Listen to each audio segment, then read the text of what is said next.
Alright, this lesson is going to cover how to do a one-sample t-test. If you're already familiar with the one-sample z-test, this is going to be a pretty similar type statistical analysis technique, just a few subtle changes that we have to deal with because we're using a little bit different information here.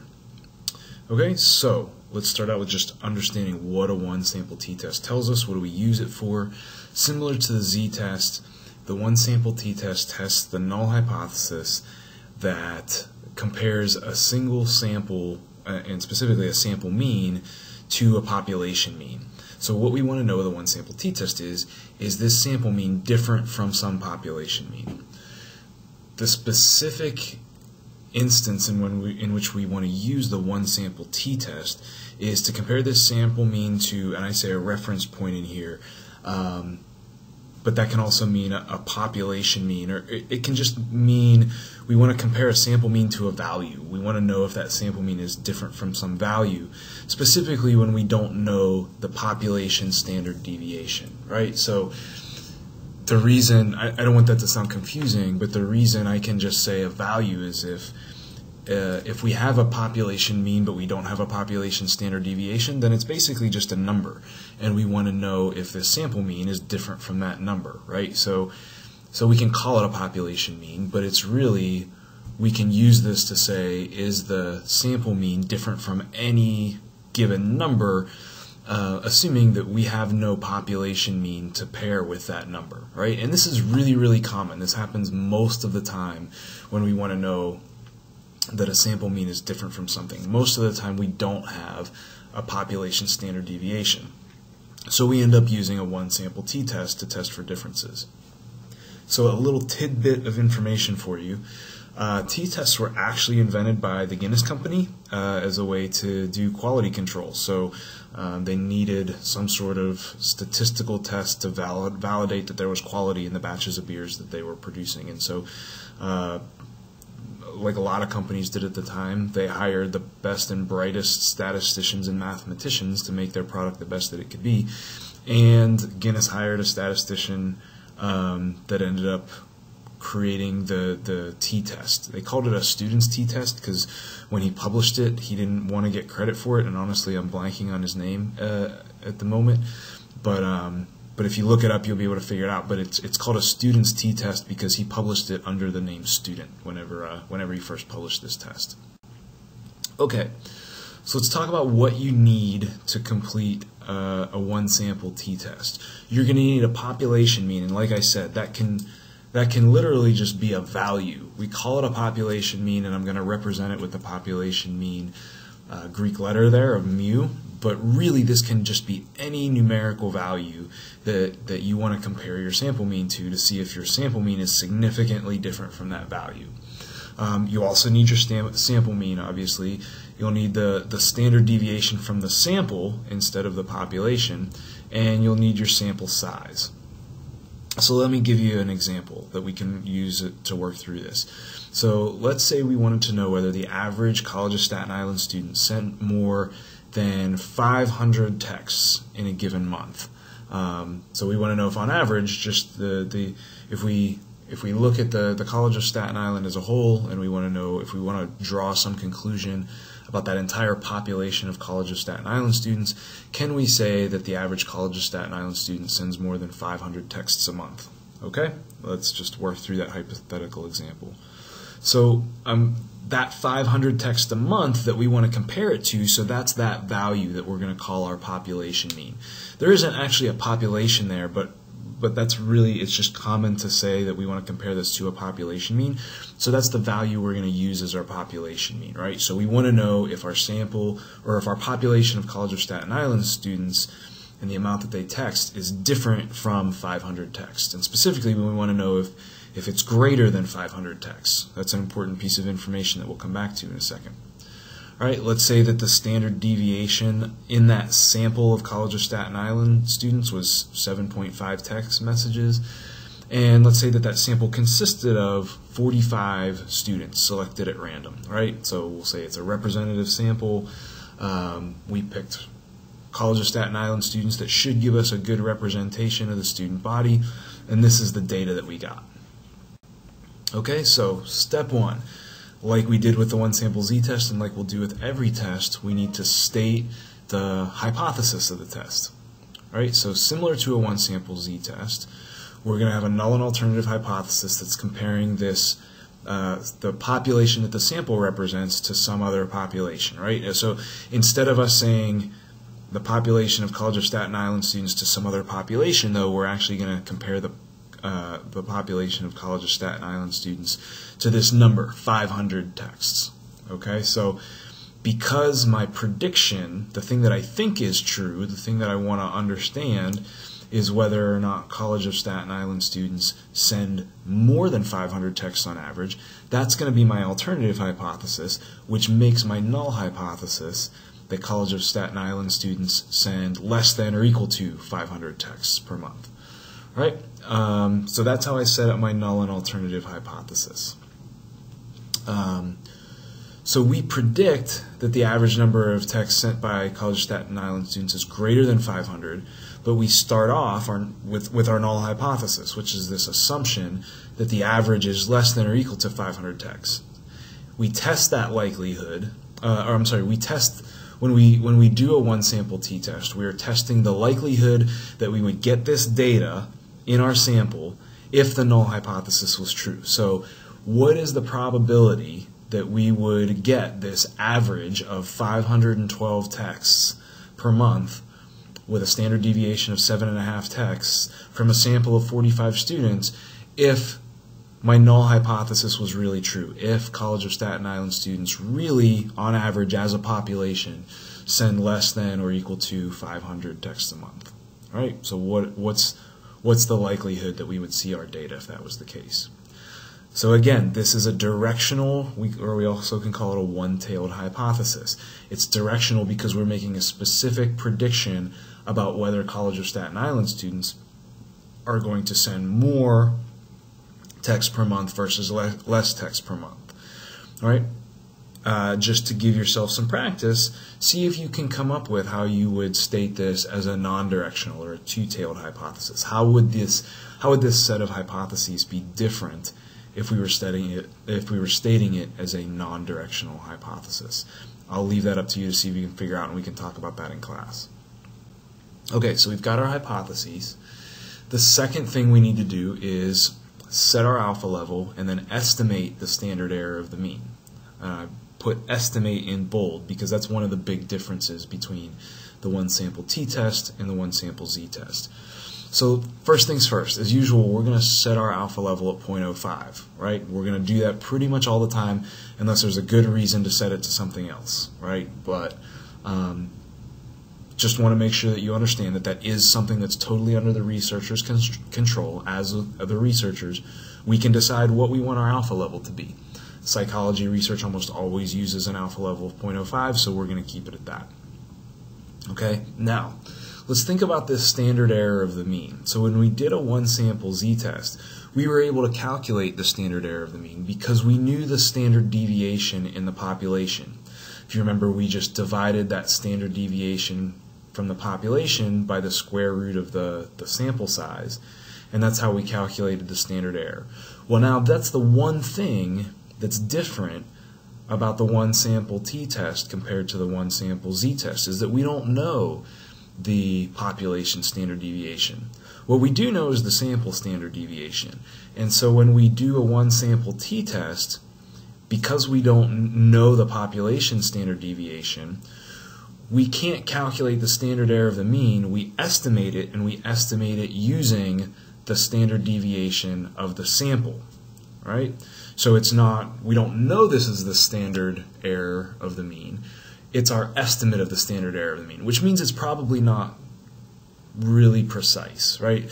Its preciseness is going to depend on how big our sample is, right? So bigger samples are going to give us a better estimate of the standard error of the mean, but we know that it's not going to be exact, and that's why we have to do a t-test instead of the z-test, because there's the nature of the t-test is it takes into account that we can't be exact in our estimate of the standard error of the mean. All right, but the way that we do this is we estimate the standard error of the mean by doing pretty much the same thing we did in a one sample z-test.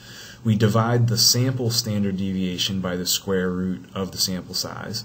So if we plug in our values, our sample standard deviation was 7.5 and our sample size was 45. So we divide 7.5 by the square root of 45, and that gives us an estimate of our standard error of the mean of 1.12. So like I said, you'll notice it's almost the same as what we did in a one sample z-test. The formula is basically identical, except that we swapped out the population standard deviation for the sample standard deviation. Right? That's the only thing that's different. And it seems like a minor thing, and it is, but that's the reason why it's an estimate of the standard error of the mean and not the actual standard error of the mean. Because that standard deviation that we're using here is the standard deviation just within our sample, right? So we didn't measure everybody in the population to get that standard deviation. We just measured the 45 people that made up our sample. So we're certain that this isn't the exact measure of the standard deviation. It's going to have some error in it. It's going to be off. It's going to be a better estimate the bigger the sample is, but we know it's an estimate nonetheless. We know it's not exact. We know it's not precise. And so we have to make some adjustments for that. Okay? But that's how we get our estimate of the standard error of the mean. Next step is we need to calculate our degrees of freedom and find our critical value of t. So just like we did when we calculated our sums of squares back before the first exam, we calculate degrees of freedom the same way. Degrees of freedom is the sample size minus 1. Right? So in our example, we had 45 participants. So then our degrees of freedom for this sample is 45 minus 1, which gives us degrees of freedom of 44. Pretty straightforward, pretty easy.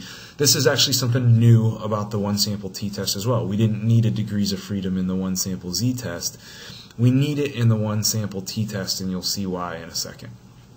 All right. Because we don't know that population standard deviation, and instead, since we had to estimate it, so we had to estimate the standard error based on the information from our sample, because of that, the proportions that go along with the normal distribution that we've been using up to this point, those don't hold. The distribution that we're going to use to do the one sample t-test isn't the same distribution. It's not based on a whole population, so it's actually not a normal distribution. It's got some different properties. So we can't use that table A.1 anymore. What we use is the t-table, which is found in table A.2. And we use that to find our critical value of t. So different table, but we can find the critical value just by looking it up, like we did with our z-scores, right? We just have to go to a different table when we're doing a t-test. And we need 3 pieces of information in order to find the critical value of t. We need the degrees of freedom, which is why we just calculated it here. We need our alpha value, which we know we already set to 0.05. And we need to know if we're doing a one versus two-tailed test. Okay? So,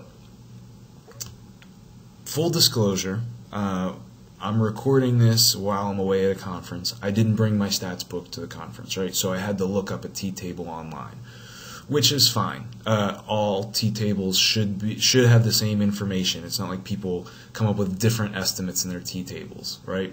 But some t-tables have more exact values in it than others. So what I give you here might not be identical to what you find in your book. Maybe it will be. But if it's not identical, it's going to be really, really, really close. And so don't worry if you see values that are a little bit different in the back of your book, because I actually didn't use the book when I came up with these values. But what I want you to realize is if you ever get stuck and you need a t-table, you can just look one up online, and it should give you comparable values to what you would find in your book. And most stats books have t-tables or z-tables or any of these tables that we're going to be using in the back. And they put them together in slightly different ways, but they generally are going to have the same values. So you just need to find one, and you can use it for whatever you're doing. Okay? A second thing to note before we go further is the T critical values in table A.2 are based on degrees of freedom. Generally, the lower values of degrees of freedom, you're going to have all of those values there. So you're going to have a degrees of freedom of 1, a degrees of freedom of 2, a degrees of freedom of 3, and so on and so forth. As you get higher and higher values of degrees of freedom, the critical values change less and less. So what they do is most tables will start skipping values of degrees of freedom because there's really just not that much difference between, let's say, degrees of freedom of 60 and degrees of freedom of 70. I think, if I'm remembering correctly, the table in your back of the book actually jumps from 60 all the way up to 120 because the critical values actually, once you get that big of a sample and your degrees of freedom of that are that big, they really don't change that much. And so you can skip a whole lot and still have a really precise critical value out to a couple of decimal places. So don't panic if you have degrees of freedom and you look in the back of your book and it's not there. That's fine. That's just because you've reached a point where the degrees of freedom aren't changing that much. What you do when you're in that situation is you go to the next lower value of degrees of freedom. So, for example, in this example, our degrees of freedom was 44. The table that I used went from 40 to 50. Right? So I used 40. You want to go to the next lower one. Right? So if you're not sure or you think that's hard to remember, if you have any doubts, just remember that you want to use the critical value that makes it a little harder to reject the null hypothesis. So more extreme critical values are always going to make it harder to reject the null. So if you're not sure whether, if whatever you're stuck and you can't remember which, do you go to the higher or lower one, just look at the critical values, and whichever value gives you the bigger critical value or the more extreme critical value, that's the one you're going to go to, and that's going to be the lower degrees of freedom. Okay? So, for our example, with an alpha level of 0.05, 44 degrees of freedom, and like I said, I used 40 in the table that I had access to, and using a one-tailed test, right? Your book gives you different columns, one for a two-tailed test and one for a one-tailed test, and there's some overlap. So like the values for 0.05, for an alpha value of 0.05, the two-tailed or the one-tailed test values will be the same as a two-tailed test value for an alpha level of 0.25, I think. Anyway, you just want to make sure that you look at the column that has the right combination of alpha level and one-tailed or two-tailed that you're using in your specific test. And then you go down the column until you get to the row that corresponds to the degrees of freedom that you're using, right? So if I did that in our example, alpha level of 0.05, degrees of freedom of 40, and a directional one-tailed test, I got a T critical value of 1.68, right? That was all a mouthful, but hopefully you'll be able to look in the back of your book, find that critical value that's pretty close to there, see what I'm talking about in regards to the alpha level, the one versus two-tailed test, and the degrees of freedom, and you can find that critical value as well. Okay, so this I'm going to call step 3B, because I think it goes along with the previous step. Once you've done t-tests over and over and over and over and over again, and you have a really good mental picture of what you're doing, you probably won't have to do this as much. But I think it's a really, really good idea when you're first starting out learning how to do these tests, is to draw this curve and draw your rejection, your region of rejection. Okay, so if we have this normal curve and 0, let's say 0 is the T critical value or the T value right at the middle, right where the curve peaks, right where we would say the mean is. Our T critical value of 1.68 is somewhere out here. If each of these tick marks means a T value of 1, 1.68 would be out here somewhere between the first and second tick mark, right?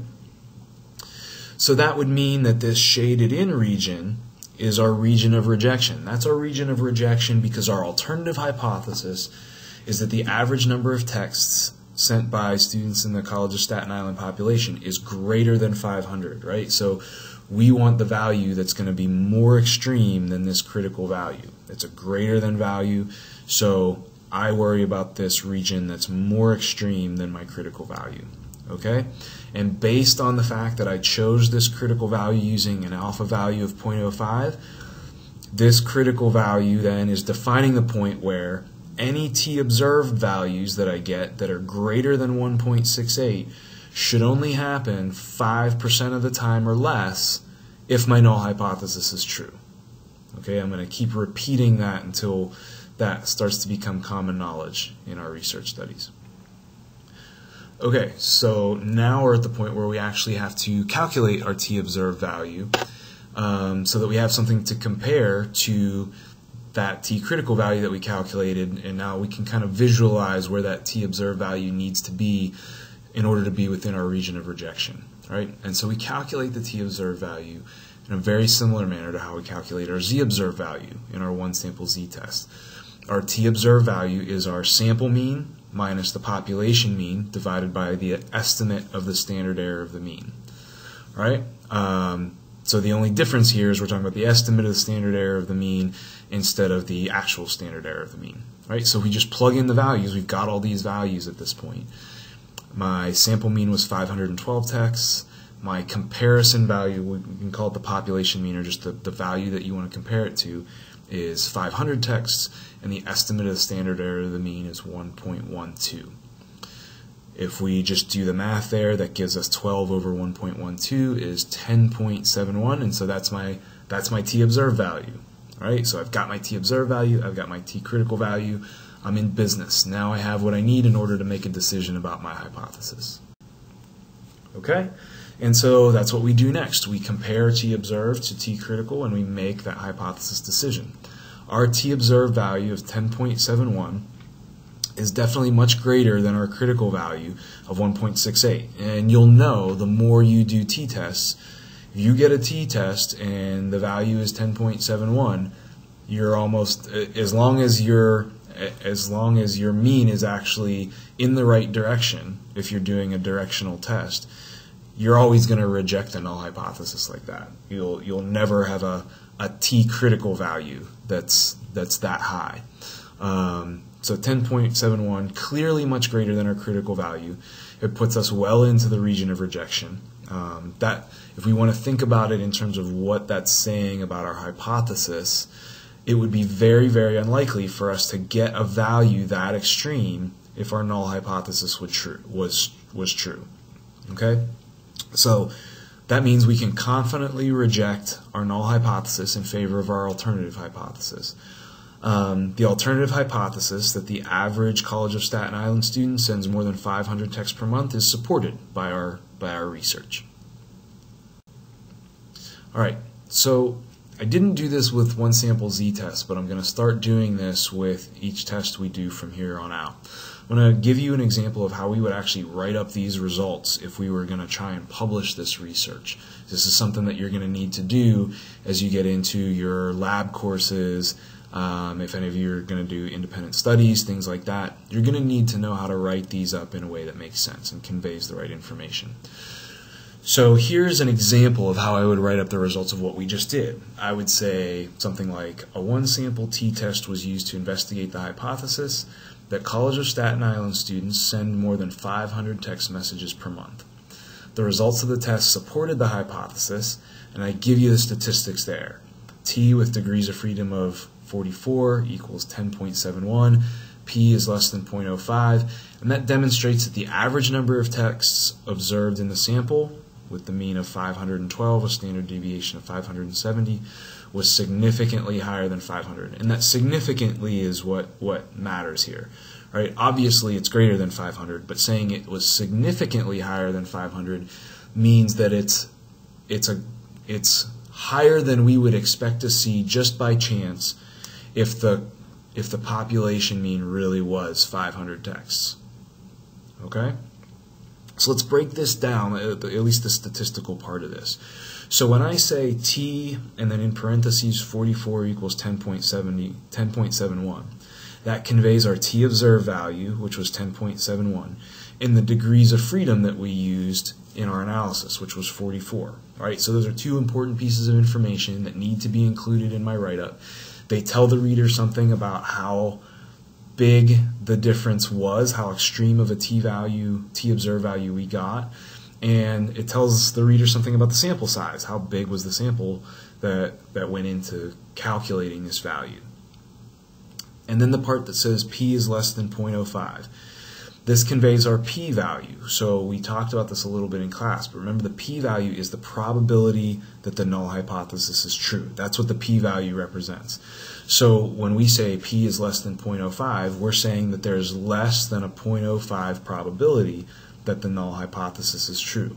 The reason that we can say this, that specifically it's less than 0.05, is because the alpha value that we used to find our t-critical value was 0.05.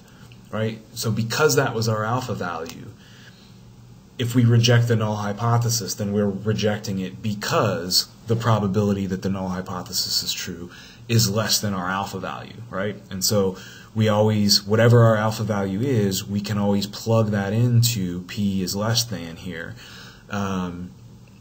whenever we write up the results, provided that we rejected the null hypothesis. So that's just an explanation of what those letters and numbers mean when we write up the statistical results here, and that you should be able to relate to that since we just calculated all those statistics by hand. Okay, so let's summarize what we did here. This is pretty quick, but hopefully it was kind of familiar since a lot of it's very similar to the one sample z-test. So the one sample z and one sample t-tests are both used when we want to know if a sample mean is different from some population value. We use the z-test when we know the population standard deviation.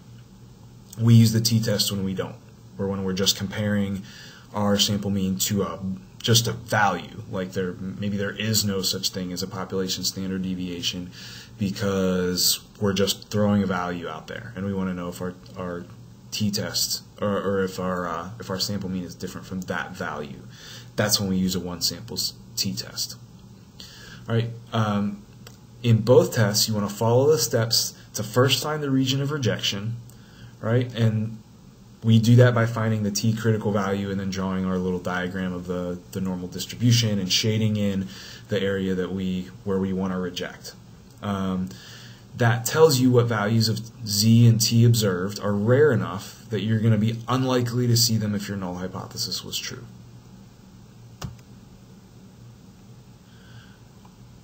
Okay, so if we know that we get a value that's in our region of rejection and that it's unlikely that we would see that if our null hypothesis is true, then we go ahead, we reject the null hypothesis in favor of our alternative hypothesis. We say we then have support for our alternative hypothesis.